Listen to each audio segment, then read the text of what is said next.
Welcome everybody, this is our first week of the Torah Texting Tuesday Challenge. The question that we asked to hundreds of students across Toronto was, you borrow a friend's car.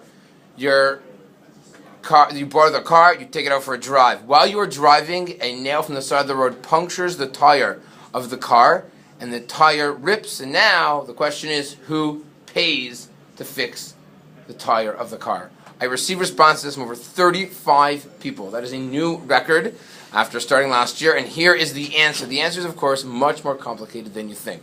A couple of grand rules. Rule number one is, what is the status of a person who borrows a car? That is the halakhic status of a shoel. A person who borrows something is a shoel. A shoel generally is responsible even for ones. If some crazy situation happens, you borrow someone's object, you borrow someone's something, and something happens to it, you must pay for it. However, there's an exception to that rule, and that is called Meta Machamat Melacha. If you borrow something and it breaks doing what you're supposed to be doing with it, that's not your fault. You're exempt. You borrow a pen, the pen breaks. You borrowed a pen, the pen breaks. That's not onus. You'd be exempt. Your patur. It's called Meta Machamat Melacha. It dies because of the work that it was doing. The classic example: you borrow someone's cow to plow your field. The cow dies plowing your field. Hey, buddy, I borrowed your cow to plow the field. Did a lousy job. You would not be responsible. This, however, is not quite exactly that case.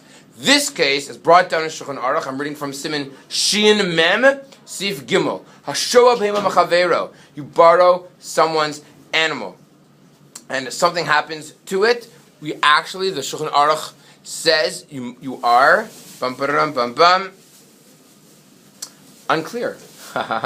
There seems to be machloket in the Ramah and the Shulchan Aruch. What is the status when something extraneous, the nail, affects the actual animal, or in our case, affects the car? Is that considered driving on the road is normal, what I do? There are often nails on the road. It's understood that the guy who lends you the car, those are dangers that are out there that might happen to the car? Or do you say, what are you talking about?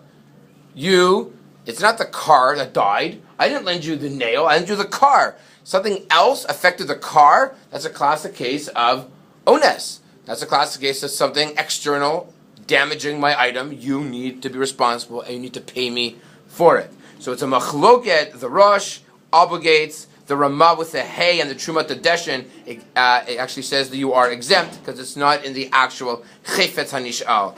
And what do you do, ladies and gentlemen, in a situation where you have a machloket when it comes to monetary matters? What's the answer? You do not pay.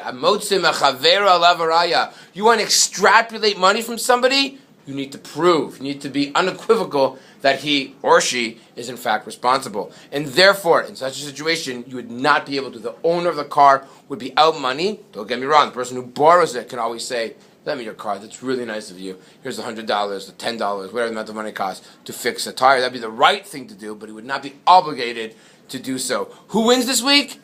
You have to wait and find out till later. Have a wonderful day, everybody. Thank you for the first Torah Texting Tuesday Challenge.